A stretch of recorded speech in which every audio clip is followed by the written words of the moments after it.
Here we're joined now by Sky's political editor, who's also been on the road. He's down in Melbourne tonight, Andrew Clennell. Hey, I must say, mate, a big win for Sky News, the Daily Telly today. Confirmation we'll host the first of the leaders' debate in this campaign. It'll be one of our famous People's Forums, Western Sydney, next Tuesday night. Cam asked Peter Dutton about this today. Here's what he said. What's your strategy going into that night, and are you ready to take questions from undecided voters? I wrote to the Prime Minister what must have been a month or so ago. We offered 4 debates. We haven't heard back from the Prime Minister. The Prime Minister is now committing to 1 debate, I think. Is he committing to a 2nd debate? Or a 3rd or a 4th? I don't think so. Well, you and I know there's a lot of back and forth that goes on behind the scenes with party organisations and the whole lot there, but the gauntlet's being laid down by Peter Dutton. Do you think we'll get more of them? Yeah, well, you'd hope so, but having said that, ours is the best, so who really cares? The main thing is we've got one with the Daily Telegraph there, Peter. I think ours is the best. Hear, hear. Ordinary voters essentially asking the leaders questions, not just journos like me. I get to do it all the time, don't I? And don't they love it? So I think it will be a big test for both leaders. I think Peter Dutton's got an advantage there. He's got a 3-year record to attack. Anthony Albanese last time had various problems in a 9-year record to attack of the previous government. So he should be winning that. He'd be disappointed if he didn't. And if he does, maybe it can give him some momentum. So it comes at a key time in the campaign. I might also note, Peter, that Melbourne has given us by far the best weather of the campaign. It's a no contest. Sunny Melbourne, great to be here.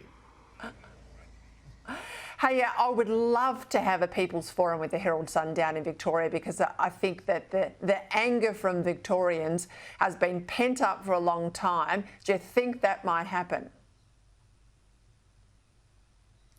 Look, I'd love to see it happen, but there's usually only one that we get. Let's face it, and there are other networks jostling for it. I think the situation in Victoria is quite worrying for federal Labor.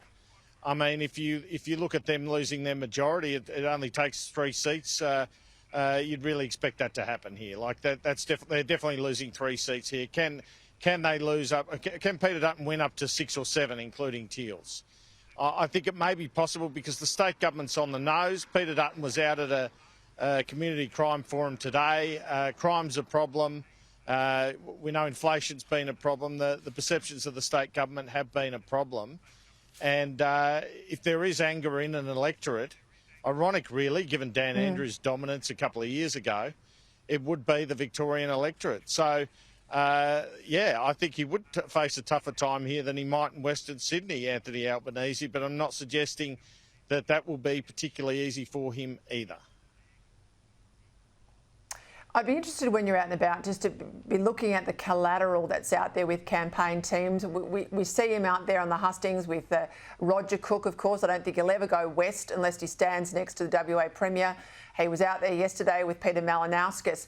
I made the point, yes, he's probably going to stand next to Jacinta Allen tomorrow. But that's only to shut us up. I don't think he'll take questions with her there. But interestingly, we know that there are campaigns, Labor campaigns, where they do not want a visit from the Prime Minister. And I also myself picked up some material in the seat of Boothby. In Boothby, Malinauskas is on the brochure, not the Prime Minister.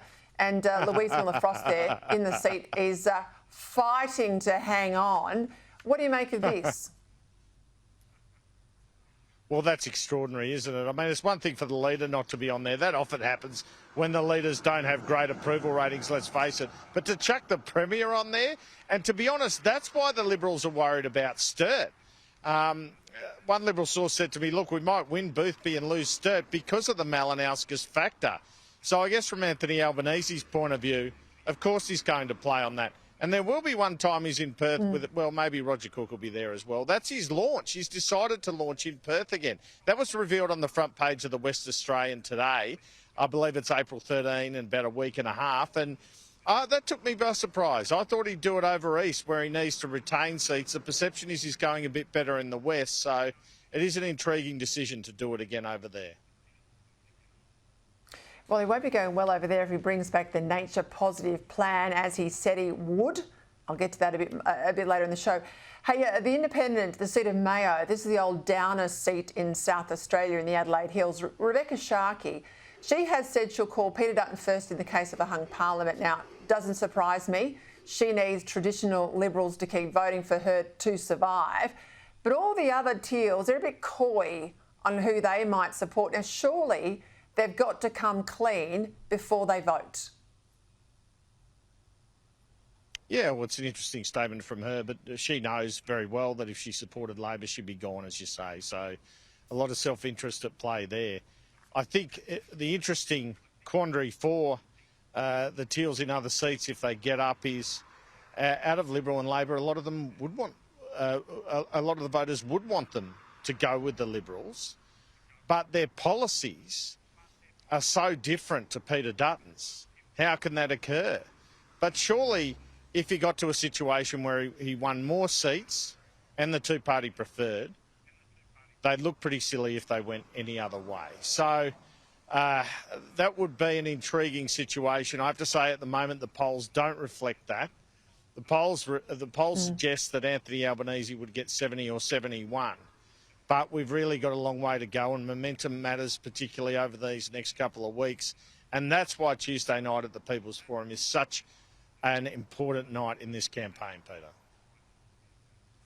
I made the point at the top of the show, Andrew, you wouldn't have heard it, but we ended up in 2010 with 73 seats. Labor had 72. Now, we lost the negotiation.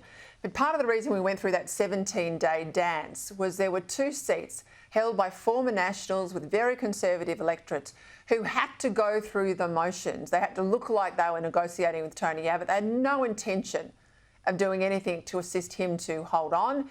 They were absolutely and always were backing in Julia Gillard, and I think that's the dance that some of these independents may do. The Teals will not support the coalition, maybe Sharkey, but the others no way known. What do you make of what's happened today in Bradfield? It was revealed on Radio 2GB with Ben Fordham, but the Teal candidate there banned from a hairdresser over a really inappropriate sexual comment she made to a young female apprentice. Now, I have to say, if you had said that, or a male Conservative MP had said that, they wouldn't just apologise, you'd have lost your job. Game over. Is this going to hurt her in the seat? Yeah, game over. Yeah, I think it will. Yeah, I think it will. And I think the issue is a woman to a woman, you could have a joke like that maybe, but not really to a 19-year-old, to be perfectly frank about it. That looks completely inappropriate. And so, yeah, if that seat, there's 2 or 3% in that seat, and that could swing it. I've seen it before. I've seen these sort of things happen before. Monique Ryan too, with the husband and the sign. If it's a tight race in a particular seat, people often vote for the candidates in the seat these days, particularly when they're not inspired by the major parties. That could finish her. We'll see.